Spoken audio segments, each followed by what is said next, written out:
Muy bien, ya se ve la presentación, ¿verdad? Ya, doctor. Ok. Bueno, pues creo que ya estamos todos.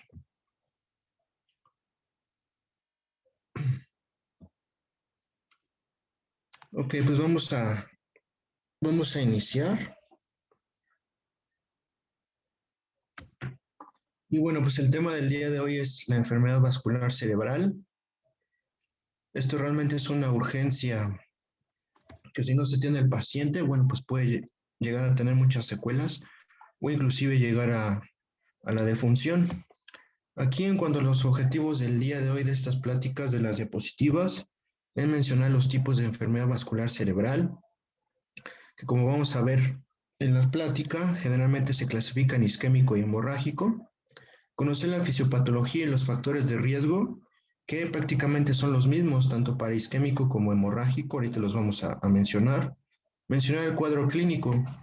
Aquí es importante porque va a depender mucho del área o de la arteria que está ocluida o que tuvo la hemorragia. Entonces, por ejemplo, si hay una arteria que está irrigando el lóbulo frontal, bueno, pues las manifestaciones son prácticamente relacionadas al lóbulo frontal. Si es a nivel occipital, bueno, pues se va a alterar la visión, etcétera. Entonces aquí es importante el cuadro clínico que va a ser muy, muy, muy variable. Describir los métodos diagnósticos, bueno, pues aquí el principal y el inicial estudio que vamos a solicitar a nuestro paciente que estamos sospechando de una enfermedad vascular cerebral es la tomografía y establecer el tratamiento. Bueno, aquí va a depender mucho si es isquémico o es hemorrágico, va a depender si es de tipo de aneurisma, hay veces que se requieren de drenajes quirúrgicos, que la mayoría de veces debe ser urgente, porque si no el paciente puede llegar a tener secuelas. Y otro objetivo del tratamiento en enfermedad vascular cerebral es que va a ser un tratamiento preventivo. Por ejemplo, si un paciente llega en un EBC isquémico, bueno, se recupera, lo que tenemos que hacer es que este EBC isquémico no se vuelva a repetir. Por lo tanto, tenemos que indicar medicamentos para evitar estas situaciones y entre los más comunes es la aspirina. Bueno, en cuanto a generalidades, bueno, pues constituye prácticamente el EBC la segunda causa global de muerte y la quinta en cuanto a secuelas en los pacientes adultos. Este es un síndrome clínico que se caracteriza por el rápido desarrollo de signos neurológicos focales. Esto significa que el paciente prácticamente está bien, de repente empieza a presentar cefalea o algún déficit neurológico como parestesias, hipoestesias, o pierde el conocimiento y que estos síntomas neurológicos van a persistir por más de 24 horas. Como había mencionado al principio, se clasifican en dos subtipos, que es el isquémico y el hemorrágico. En cuanto a la isquemia cerebral, bueno, pues como su nombre lo dice, es una consecuencia de la oclusión de un vaso y puede tener manifestaciones transitorias, como ahorita vamos a ver en una definición, que es el ataque isquémico transitorio, o manifestaciones permanentes, lo que va a implicar un daño neuronal de tipo irreversible. Es por eso que nosotros tenemos que hacer un diagnóstico precoz para iniciar un tratamiento inmediato. Y en cuanto a la hemorragia intracerebral, bueno, pues como su nombre también lo dice, es la ruptura de un vaso que da lugar a una colección hemática en el parénquima cerebral o en el espacio subaracnoideo.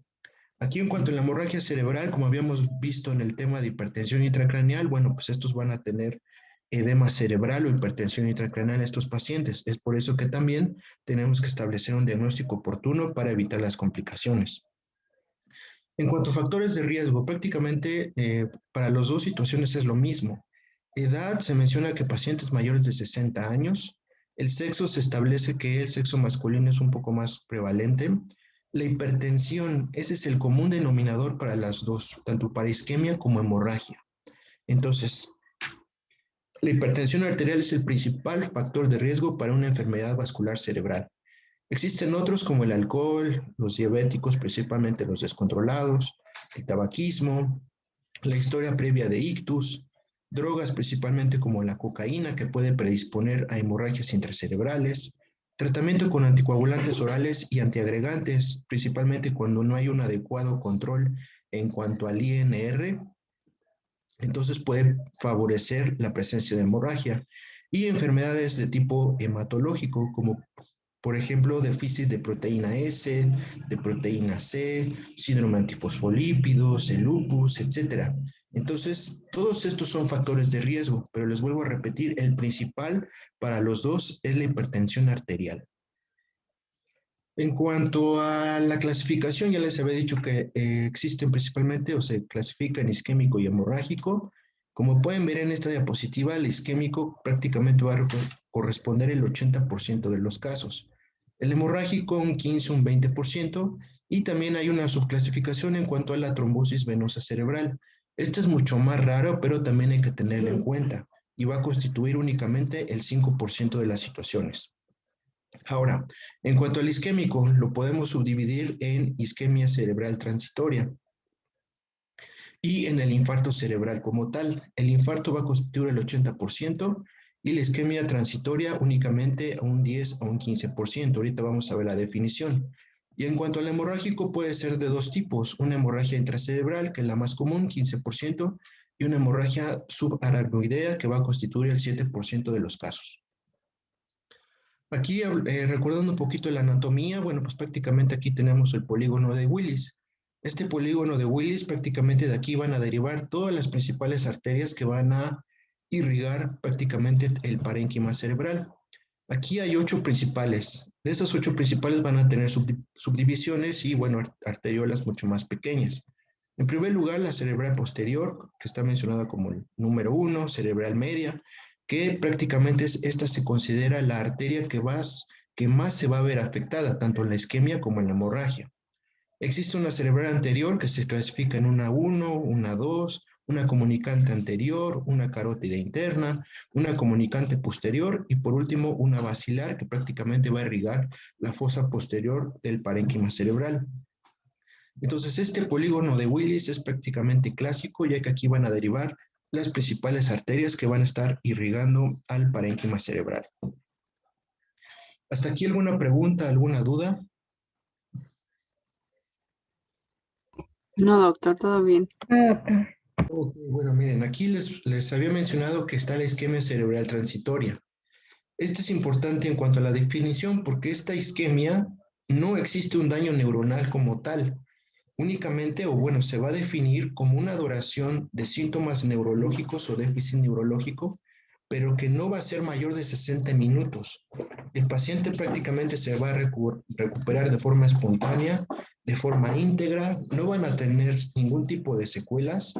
Y en cuanto a los estudios de imagen, si se practica una tomografía o una resonancia magnética, no van a existir evidencia de lesiones, ¿ok? Entonces, hagan de cuenta que la mayoría de las veces la isquemia cerebral es un aviso o un foco rojo para el paciente que puede presentar posteriormente un infarto cerebral como tal, ¿ok? Entonces hay que poner atención. Estos pacientes, como les había dicho, si no se detecta una isquemia cerebral transitoria, pueden tener un riesgo mayor de padecer un infarto cerebral 2 a 4 semanas posteriores después de este primer evento. Por lo tanto, si nos llega un paciente, un hombre de 50 años con tabaquismo, diabético, hipertenso, que nos menciona que presentó un episodio de parestesias, por ejemplo, del lado derecho, bueno, pues entonces nosotros tenemos que poner atención en un interrogatorio adecuado, si su hipertensión, si su diabetes está controlada, y existe una clasificación para estadificar a estos pacientes, que se llama una escala ABCD. Esto va a constar de 5 parámetros, en los cuales con la letra A se asigna la edad. Si es mayor de 60 años, bueno, se le asigna un punto. Si es hipertenso, se le asigna un punto. Si las características fueron hemiparesia, 2 puntos, alteraciones en el habla, pero sin hemiparesia, se le asigna un punto.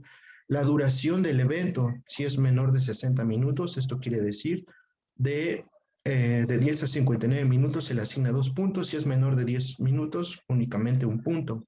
Y si es diabético, entonces se hace este puntaje a este paciente y aquí podemos determinar el riesgo de que pueda padecer un infarto cerebral en las próximas 2 a 4 semanas.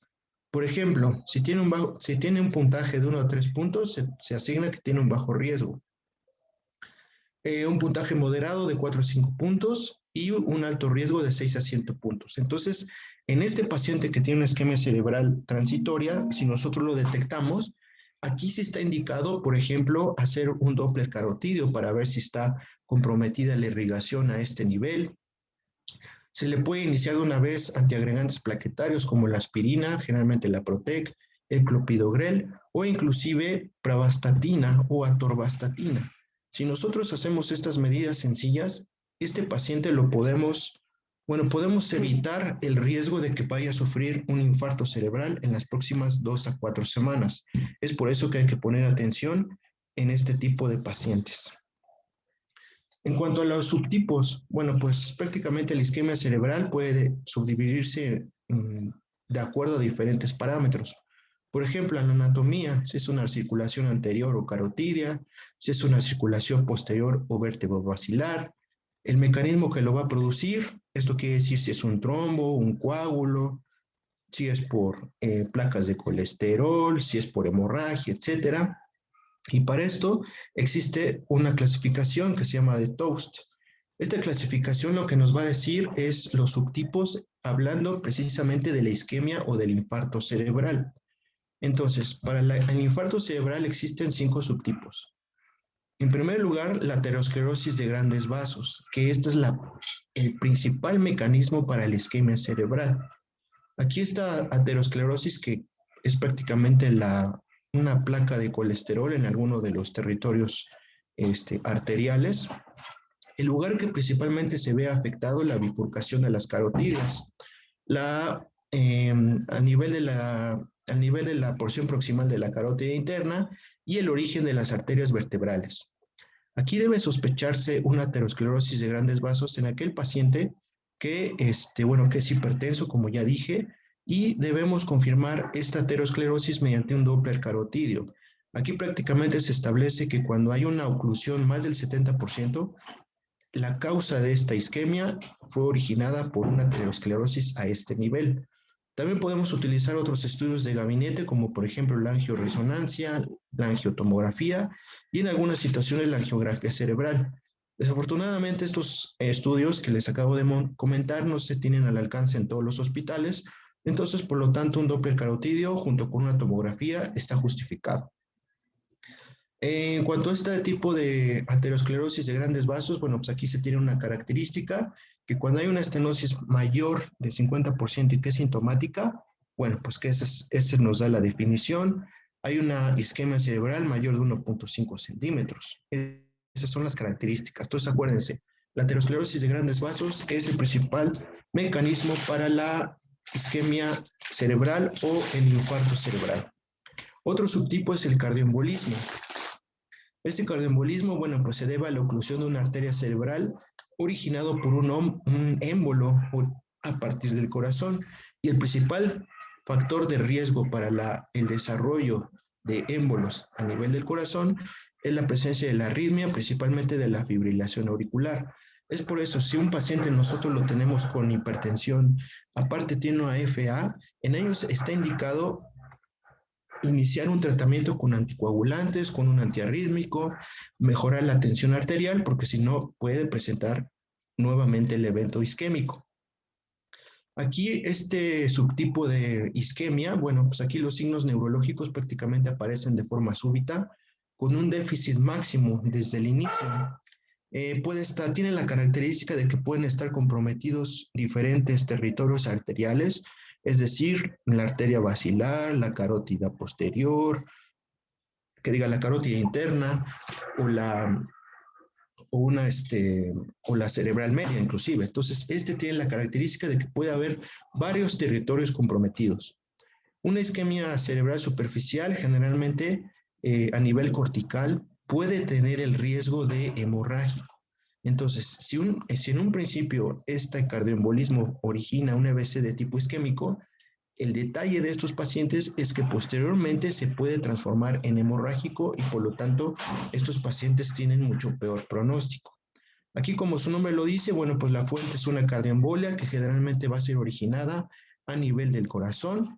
Y bueno, otro parámetro para definir este concepto es que prácticamente no va a haber placas de ateromatosis, no va a ser de tipo hemorrágico, etc. La enfermedad de pequeños vasos o infartos lacunares. Estos infartos lacunares se van a definir como una isquemia cerebral que va a ser menor de 15 milímetros de diámetro, a diferencia de del primer subtipo, que acuérdense que es mayor de 15 milímetros. Este es mucho más pequeño y prácticamente va a estar localizado en un territorio que va a estar irrigado por una arteriola. Estas isquemias lacunares o enfermedad de pequeño vaso pueden explicar el 25% de los EBCs de tipo isquémico. Esto se considera que son más frecuentes en hispanoamericanos y puede asociarse con demencia vascular. Cuando veamos el tema de demencias, vamos a mencionar que los infartos lacunares están entre los 5 tipos más frecuentes de demencia en los pacientes.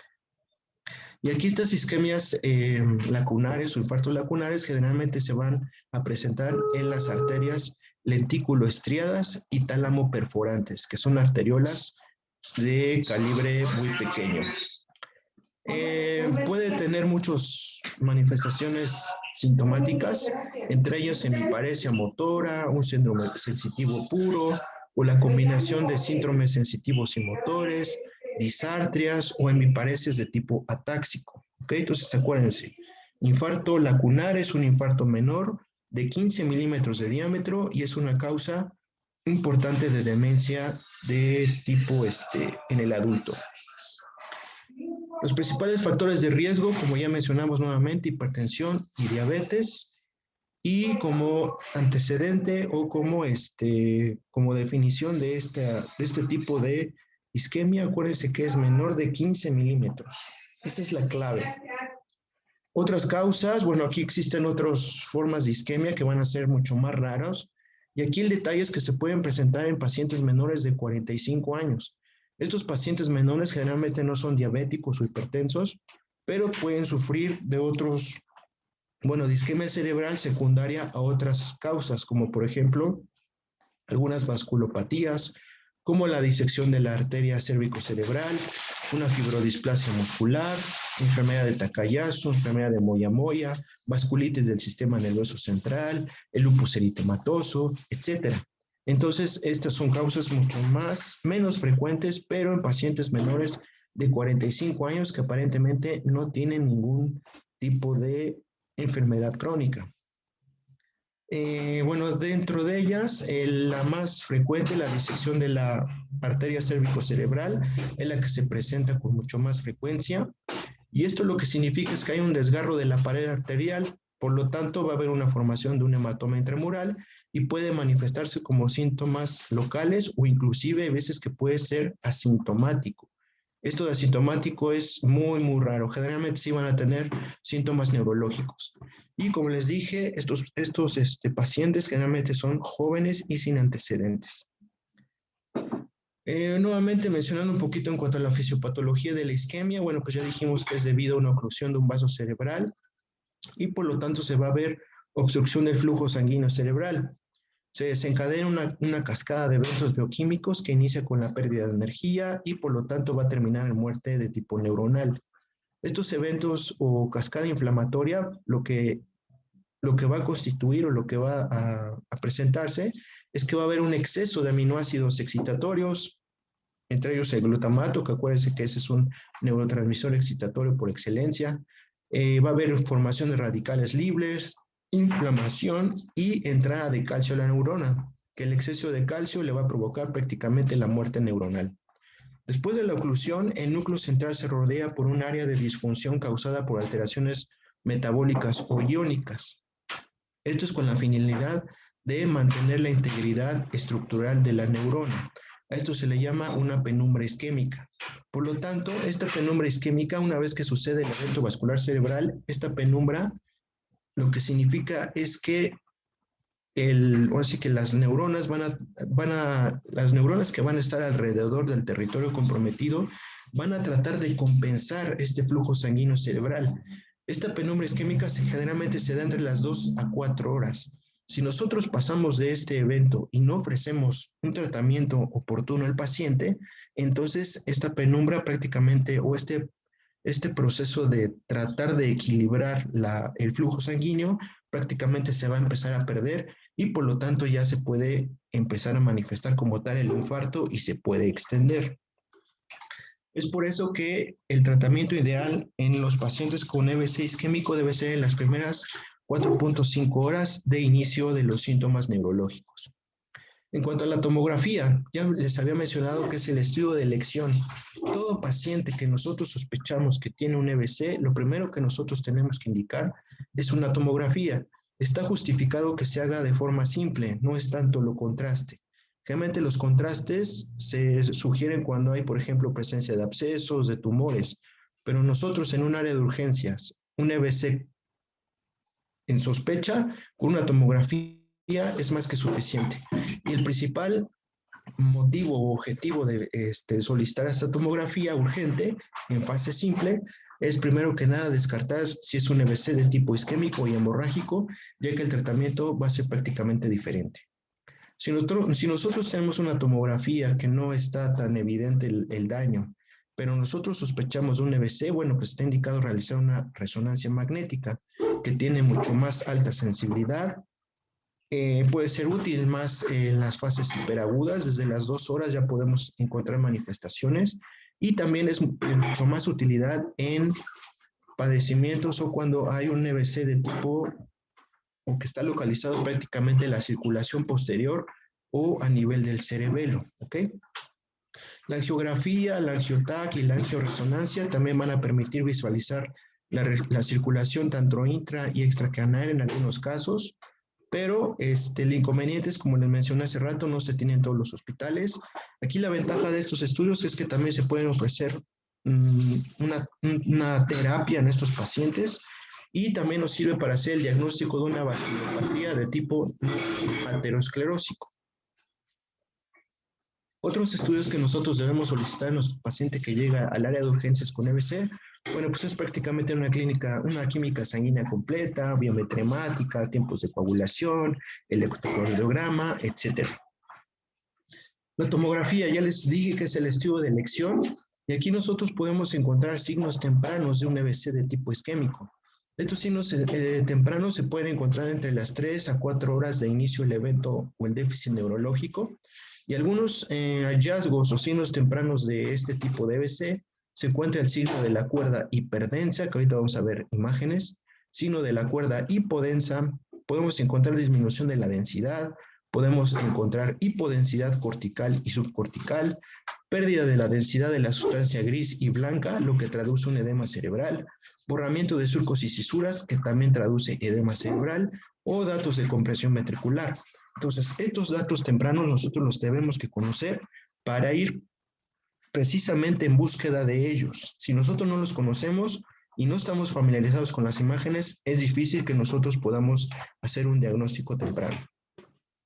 Y aquí en esta diapositiva, bueno, pues lo estoy ejemplificando prácticamente estos signos que les acabo de mencionar. Por ejemplo, en esta primera imagen encontramos datos de una hipodensidad a nivel de la ínsula, borramiento de los surcos de tipo cortical, que son signos tempranos de un EBC. Este es el signo de la cuerda hiperdensa. Aquí como tal ya hay datos de un infarto cerebral. Un infarto cerebral en una tomografía, la imagen típica es una zona hipodensa. Acuérdense que lo hipodenso es algo gris o algo negro y lo hiperdenso es algo blanco. Entonces es la diferencia. Hipodensidad es isquemia, hiperdensidad es hemorragia. Y aquí también están ejemplificados cada uno. Mira, aquí se pueden ver muy claramente el signo de la cuerda hiperdensa, que es esta área blanquecina. ¿Okay? Estas diapositivas, bueno, en el transcurso del día yo se las voy a pasar para que estén familiarizados con estos signos tempranos del EBC de tipo isquémico. Aquí ya como tal, pues ya no es tan temprano, sino prácticamente el infarto prácticamente ya está en evolución. Y acuérdense que la isquemia o infarto es una zona gris, negra, y se le llama hipodensidad. Al igual que en esta parte, vean. Aquí hay una zona bastante extensa, está comprimiendo prácticamente los ventrículos, hay desplazamiento de la vida media. Entonces, eso ya es un infarto cerebral como tal, ya bien establecido. Aquí nuevamente una imagen, una zona gris o negra que corresponde a hipodensidad. También ya empieza a haber desplazamiento de los ventrículos, desplazamiento de la línea media. Esto prácticamente es un infarto bien establecido. Aquí les muestro una imagen mucho más extensa. Aquí del lado derecho del cerebro, del lado izquierdo del cerebro, que prácticamente está comprometido todo el lóbulo. Por lo tanto, aquí el paciente pues sí va a tener un pronóstico mucho más sombrío. ¿Hasta aquí alguna pregunta o duda en cuanto al EBC de tipo isquémico?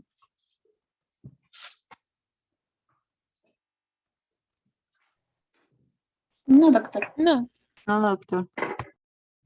Ok, bueno, pues entonces, siguiendo con el tema, vamos a ver la hemorragia intracerebral.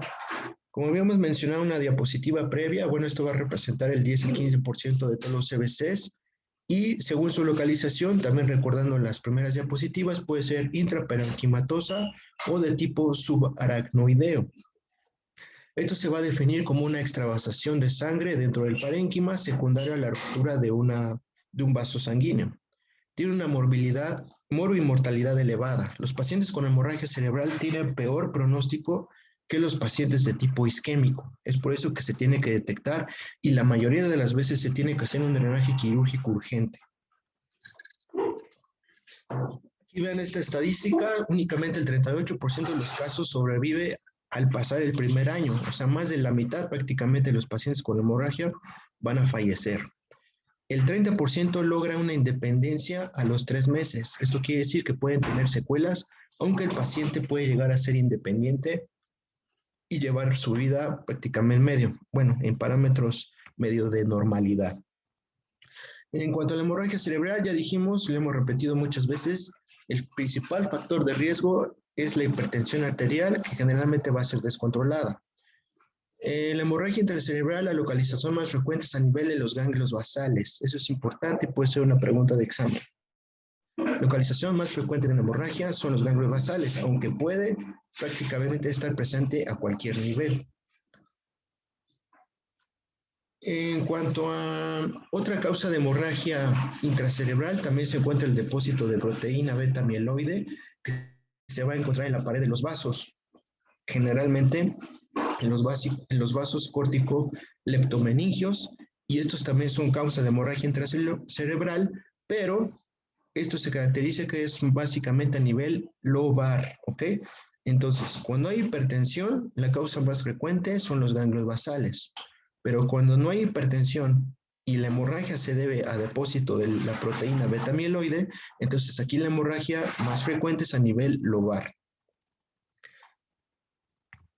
Factores de riesgo, nuevamente hipertensión, traumatismos, los traumatismos craneoencefálicos, la presencia o ruptura de aneurismas, las neoplasias también pueden encontrarse, algunas que pueden manifestarse con EBC de tipo hemorrágico, coagulopatías, diferentes vasculitis, medicamentos como los simpaticomiméticos, anticoagulantes, trombolíticos, drogas, principalmente la cocaína y las anfetaminas, son factores de riesgo para una hemorragia intracerebral. Vean esta diapositiva, apréndansela porque algo va a venir. En cuanto a la etiología, ya les había dicho que cuando no hay hipertensión, puede deberse, la localización más frecuente a nivel lobar y la causa más frecuente en pacientes jóvenes es secundario a una malformación arteriovenosa. Cuando no hay hipertensión, pero los pacientes son mayores de 70 años, entonces la etiología es por un depósito de la proteína beta amiloide y también la localización es a nivel lobar. Y vean, aquí cuando hay hipertensión, ya sea un paciente joven o un paciente adulto, la localización más frecuente es a nivel de los ganglios basales. En conclusión, el sitio de hemorragia intracerebral más común son los ganglios basales. En segundo lugar es a nivel lobar. En tercer lugar el cerebelo y en cuarto lugar es a nivel del tronco cerebral. En cuanto a la fisiopatología, otra vez repitiendo, es el resultado de una ruptura de la pared de pequeñas arterias penetrantes en los sitios correspondientes a microaneurismas que se llaman de Charcot y Bouchard. Estas arterias tienen el inconveniente que se va a presentar una degeneración de la media y de la capa muscular con hialinización de la capa íntima y formación de microhemorragias y trombos intramurales. Esta ruptura de los vasos, al igual que en los tipos de EBC isquémico, se van a encontrar más frecuentes en los sitios de la bifurcación. ¿Ok?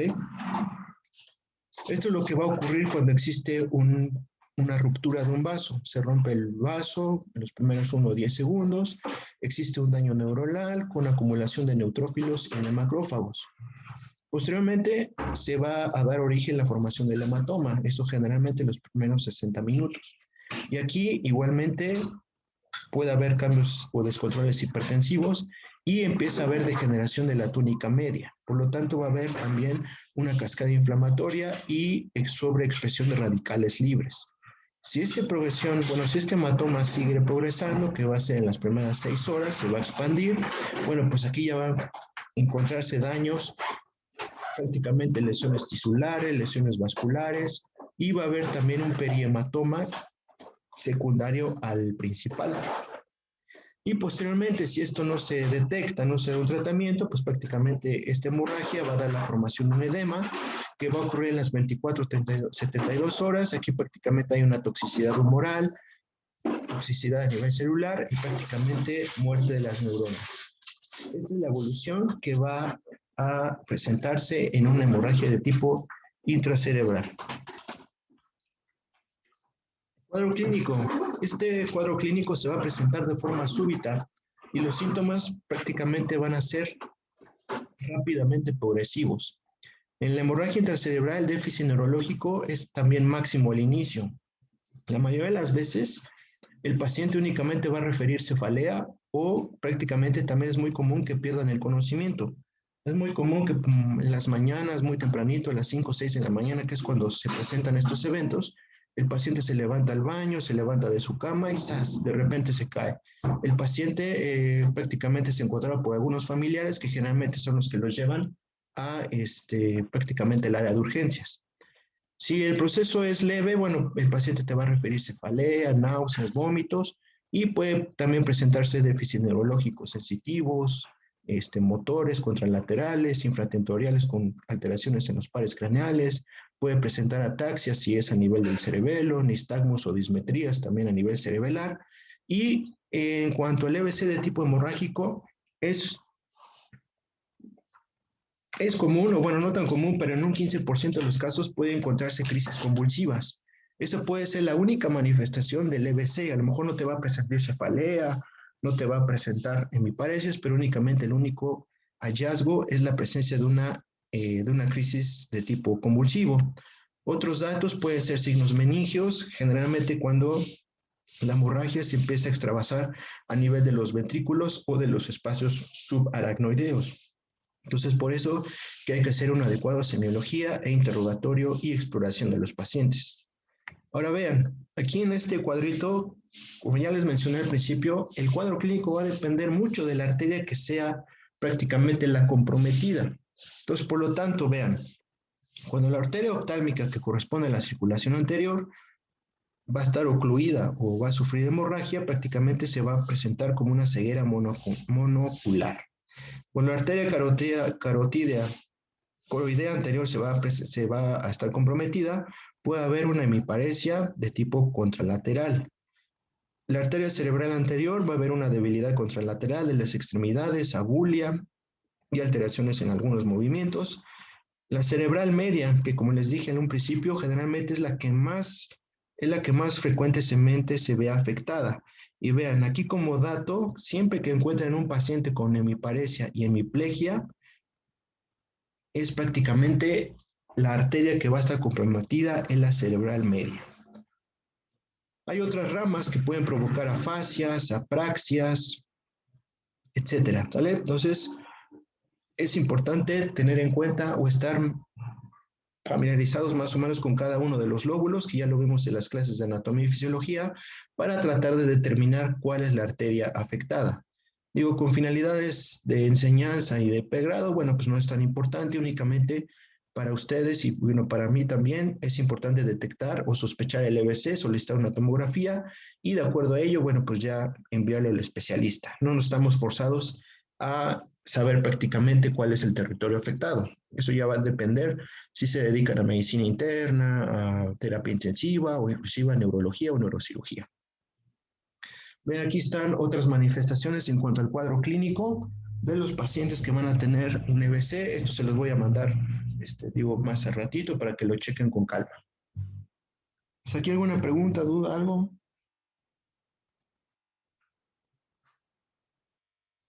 No, doctor. Ok, bueno, pues vean, aquí va nuevamente el cuadro clínico, que como les dije, va a depender mucho la localización. Por ejemplo, en la arteria cerebral media, lo que les dije es un tip. Si hay hemiparesia y hemiplegia, junto con afasias o apraxias en los pacientes, lo más seguro es que ese EBC sea un territorio de la arteria cerebral media. Entonces apréndase eso. Hemiparesias con hemiplegias, afasias y apraxias cerebral media. Eso es básico. Ahora, va a depender mucho si el infarto es, la lesión se encuentra en el tronco, si es una lesión superficial o profunda, pero bueno, eso ya es muy, muy detallado, pero acuérdense, afasia, apraxia, hemiparesia y hemiparesias es cerebral media. Cerebral anterior, vean, esto también como tip. Vean, como pueden ver aquí, también puede haber hemiparesias, hemipuestesias, pero a diferencia de la cerebral media, aquí va a haber alteraciones en cuanto a la personalización. También puede haber apraxia, pero vean, el paciente va a encontrarse abúlico, esto es que no va a decir prácticamente nada, va a estar apático, puede estar desinhibido, puede estar eufórico. Y aquí también otra diferencia de la cerebral media es que van a encontrar incontinencia, ya sea urinaria y o fecal. Entonces, ahí va otra vez. Cerebral media, hemiplegias, hemiparesias, afasias y apraxias. Cerebral anterior también puede tener hemiparesias, también puede tener hipoestesias, también puede tener apraxia, pero la diferencia o las diferencias es la abulia, la apatía, la euforia, la desinhibición y la incontinencia de cualquiera de los esfínteres. Esos son tips que siempre se los menciono a cada uno de los grupos que les doy este tema. Si es una hemorragia de tipo cerebeloso, bueno, pues aquí es prácticamente la cefalea. Estos sí van a tener cefalea, no van a tener una presentación tan abrupta como las anteriores. Es una cefalea que va a ser también progresiva, pero bueno, va a ser un poco la presentación más lenta. Estos pacientes van a tener cefalea occipital en el 75% de los casos y los síndromes cerebelosos, que es vértigo, nistagmos, incapacidad para la marcha, nistagmos, puede haber náusea, puede haber vómito, ¿ok? ¿Hasta aquí alguna pregunta o duda en cuanto al cuadro clínico y todo esto que hemos mencionado? No, doctor. No. Ok, bueno, para el diagnóstico, pues lo mismo. Todos los pacientes con un EBC de tipo, bueno, sospecha de EBC, igualmente una química sanguínea, biometría, tiempos de coagulación, etcétera. La tomografía, acuérdense que es el primer estudio de gabinete a realizar. Si tenemos la disponibilidad de una resonancia para determinar bien el daño o la expansión de la hemorragia, bueno, podemos solicitar una resonancia magnética. La angiotomografía, principalmente acuérdense que las malformaciones o la presencia de aneurismas están presentes en pacientes jóvenes menores de 45 años y que no van a tener ningún antecedente de importancia. Entonces, si nosotros podemos o tenemos acceso a la angiotomografía, se puede utilizar en nuestros pacientes y también la ventaja de esto es que puede ser de tipo terapéutico, ¿ok? Al igual que ya sea una angiotomografía o la angiografía selectiva, también nuevamente pacientes jóvenes con déficit neurológico, sospechamos de un EBC, puede ser un estudio inicial y también la ventaja es que puede ser de tipo terapéutico.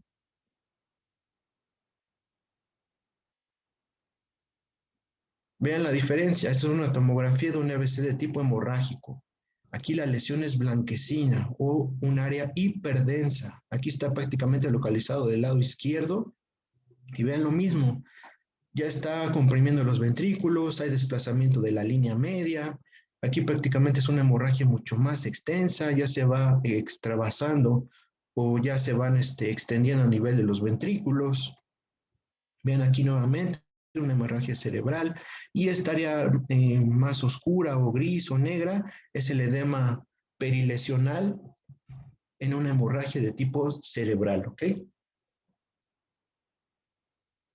Y aquí nuevamente diferentes ejemplos de las hemorragias intracerebrales. Esta está comprometida prácticamente la región posterior.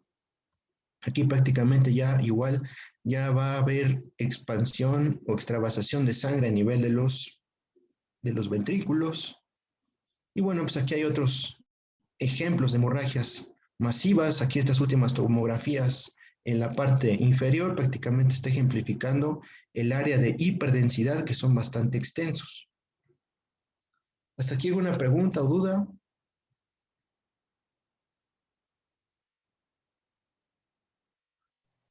No, No, doctor.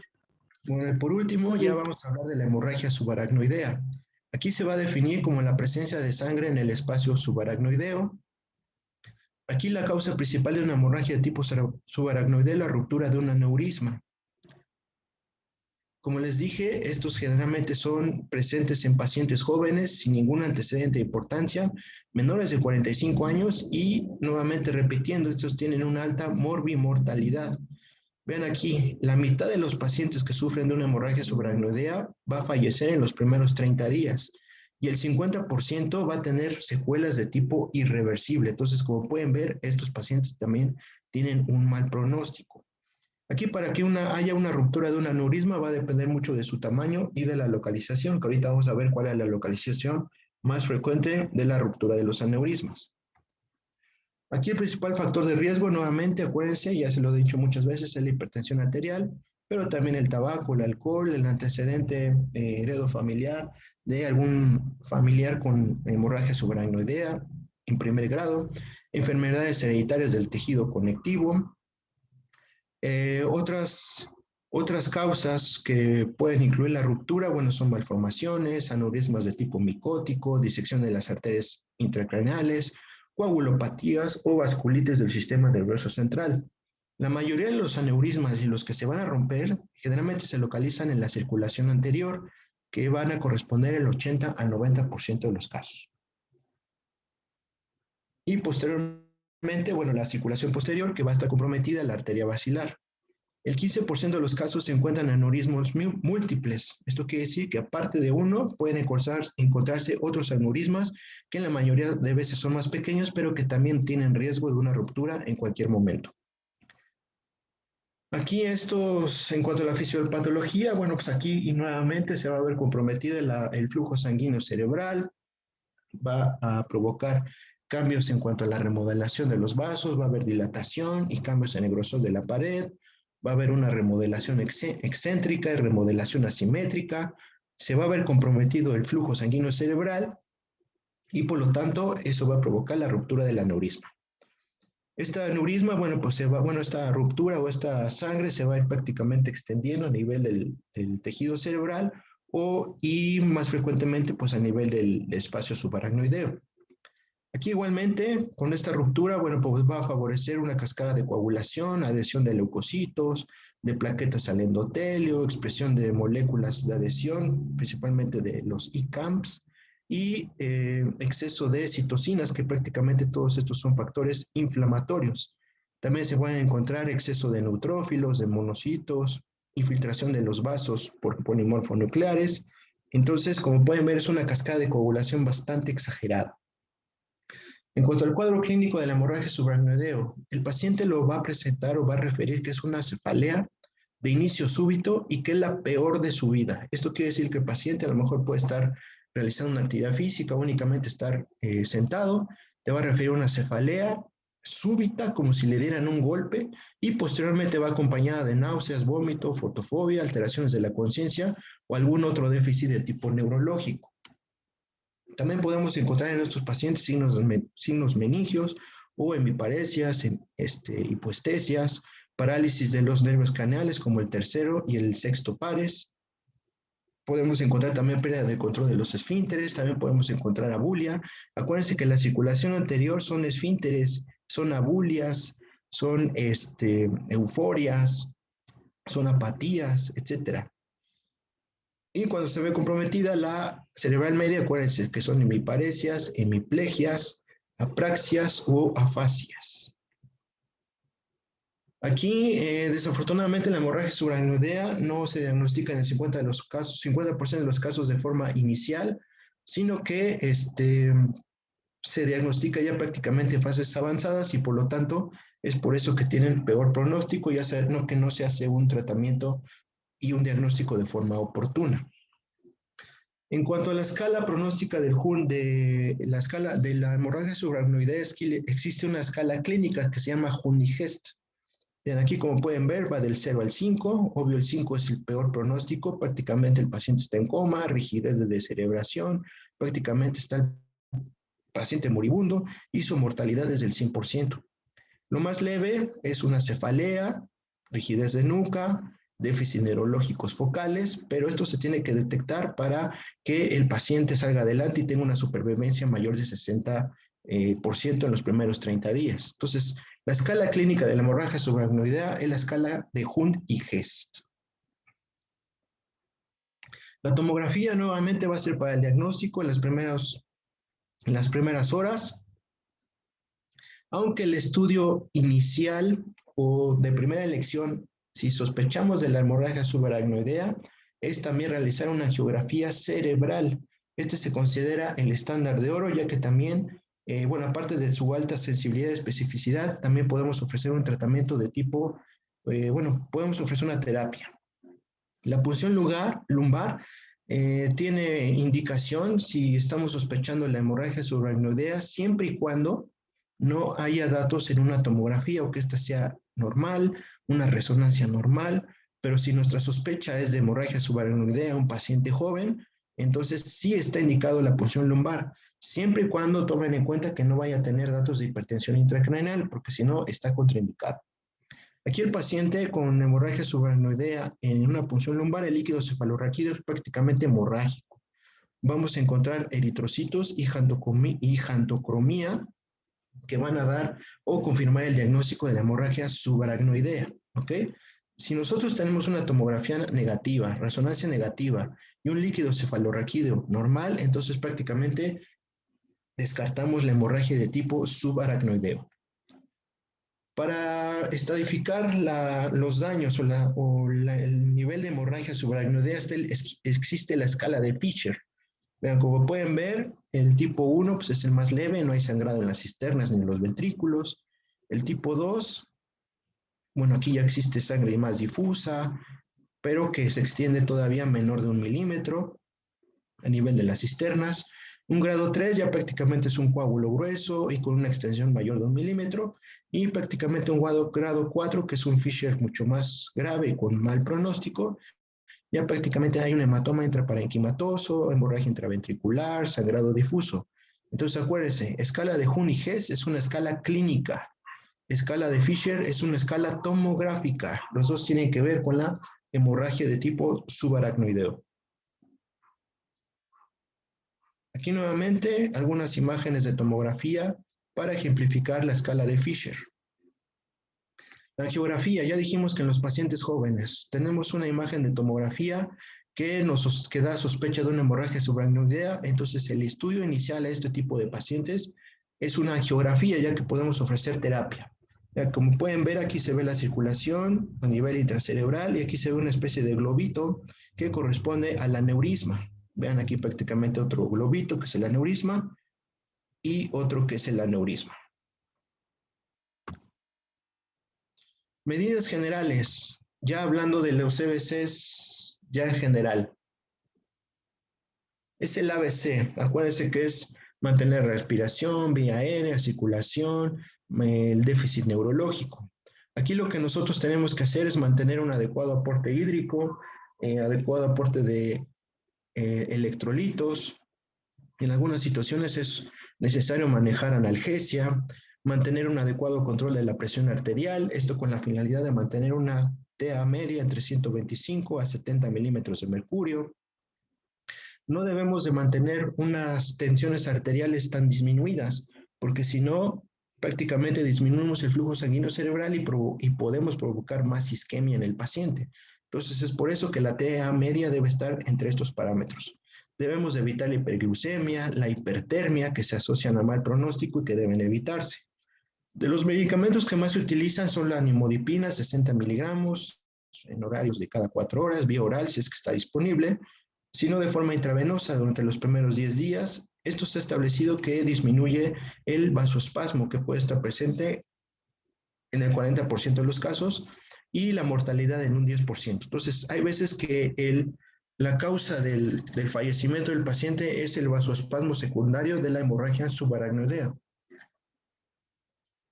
Si nosotros podemos ofrecer una terapia mediante una angiografía, existen dos tipos de terapia. Una mediante la colocación de clips quirúrgicos o otro la colocación de stents o una terapia endovascular. La opción quirúrgica va a depender de la edad del paciente, la condición médica, la localización, del tiempo de evolución, de la morfología y de la relación que tenga con los otros vasos adyacentes al aneurisma. ¿Okay?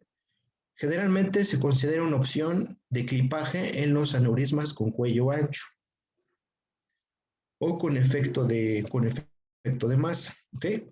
Esta terapia prácticamente tiene la ventaja de que nos va a evitar un resangrado y complicaciones, siempre y cuando se logre la oclusión completa. La terapia endovascular o colocación de stents o coils, que se le llama, ahorita vamos a ver unas imágenes, también son de utilidad y generalmente se recomiendan en aneurismas que se localizan a nivel vértebro-basilar o de la localización mucho más profunda. Vean, estos son los coils o stents que prácticamente se van a colocar a nivel del aneurisma para evitar el sangrado o el resangrado.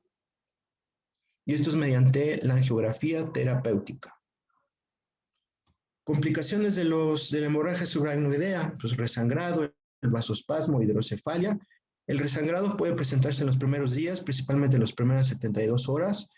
Y prácticamente, si es que este primer evento se supera, bueno, pues puede haber una segunda posibilidad de un resangrado, que vean que es bastante elevado, hasta del 40% en las próximas 4 semanas.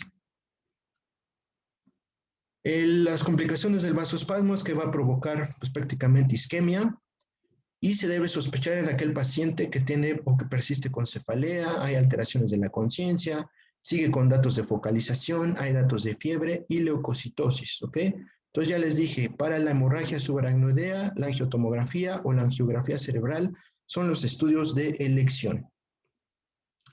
Complicaciones sistémicas también puede tener, que también pueden llegar al fallecimiento de los pacientes. Es edema pulmonar de tipo cardiogénico o neurogénico, pueden provocar arritmias, desequilibrios hidroelectrolíticos, principalmente la hiponatremia, que va a dar un pronóstico mucho peor. Arritmias, bueno, puede provocar elevación o inversión más bien de la onda T, prolongación del segmento QT, lo que puede llevar al riesgo de complicaciones ya no tanto neurológicas, sino también cardiovasculares y que pueden provocar el fallecimiento de los pacientes. Nuevamente, tratamiento vía aérea, monitoreo cardíaco, soluciones salinas, oxígeno, vigilancia neurológica estrecha.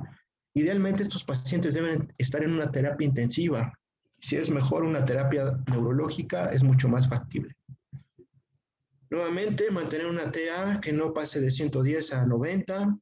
Algunos antihipertensivos son la betalol vía intravenosa, nitroprusiato vía intravenosa, nicardipina vía intravenosa. Acuérdense que no les voy a pedir ninguna dosis, pero es importante que tengan en cuenta que el manejo antihipertensivo es de las claves en el manejo del paciente con EBC, principalmente de los tipos hemorrágicos. Ahora, nosotros debemos hacer una profilaxis de trombosis venosa periférica.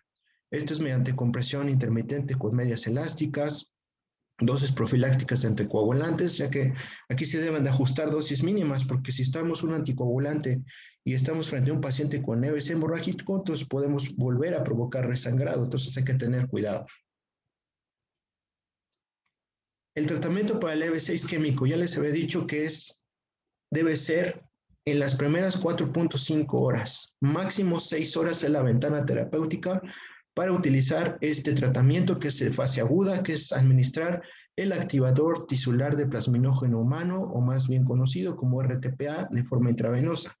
Esta es la dosis de 0.9 miligramos sobre kilo Y prácticamente si nosotros tenemos un paciente con EBC isquémico, hacemos la tomografía, corroboramos que realmente es isquémico y estamos en las primeras máximo 6 horas, nosotros podemos emplear este tratamiento y vamos a provocar o vamos a tener un beneficio en estos pacientes, ¿ok?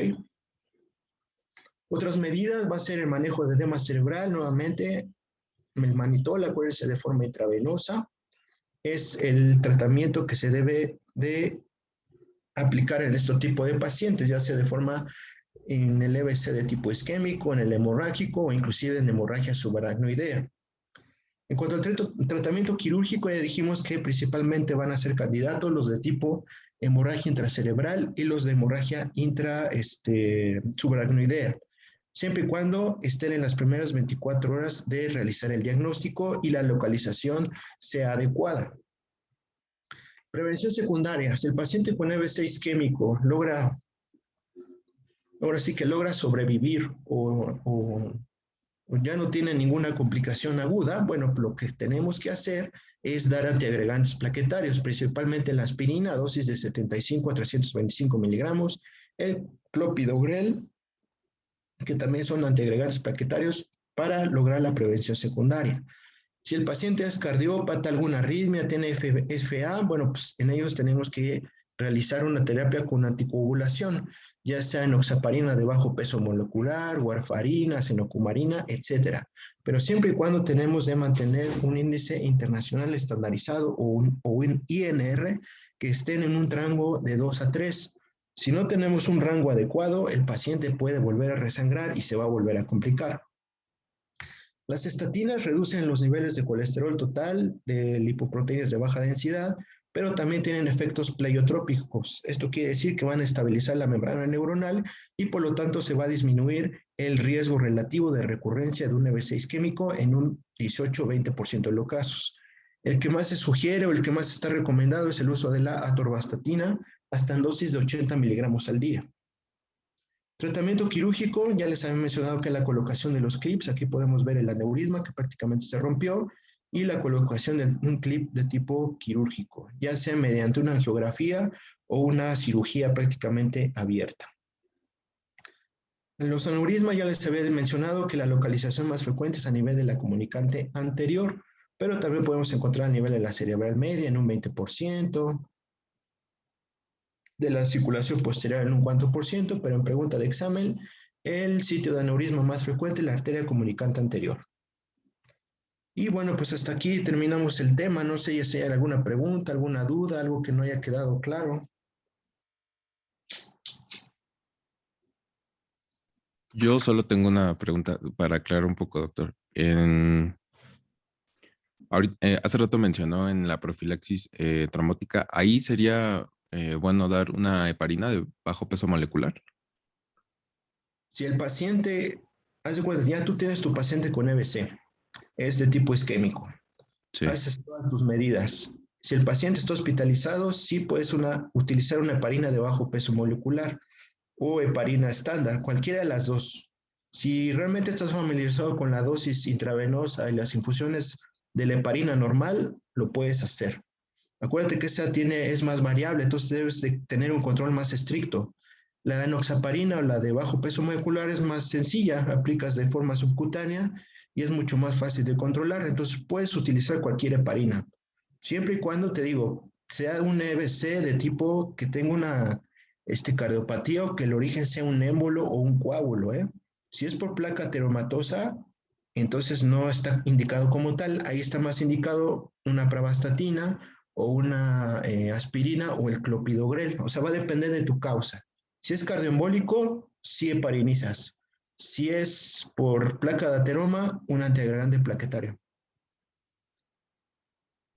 De acuerdo, muchas gracias. ¿Alguna otra pregunta o duda?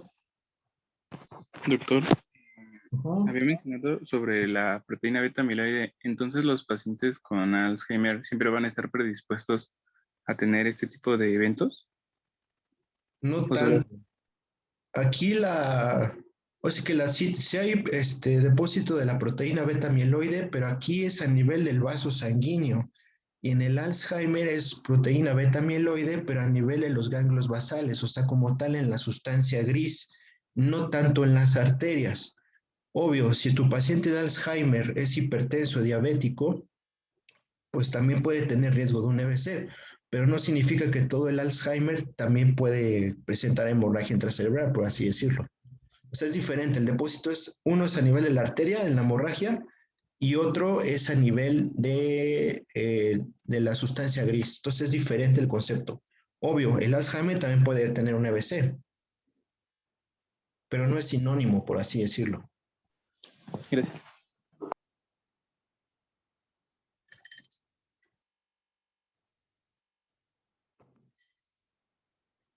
¿Alguna otra pregunta, duda, algo?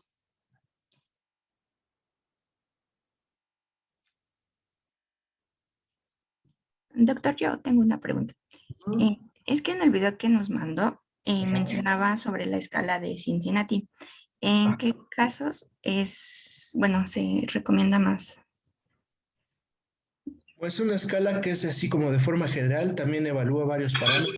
Digo, hablando específicamente de escalas, por ejemplo, de Fisher, que es tomografía subaracnoidea, de Juni-Hess, que es prácticamente clínica.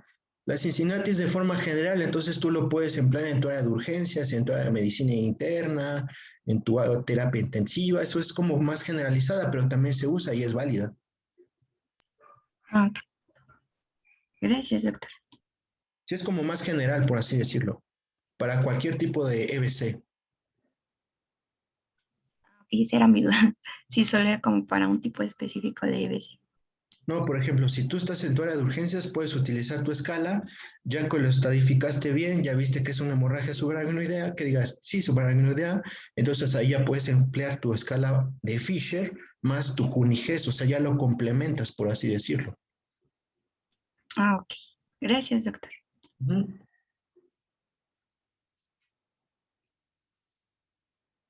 ¿Alguna otra pregunta, duda, algo?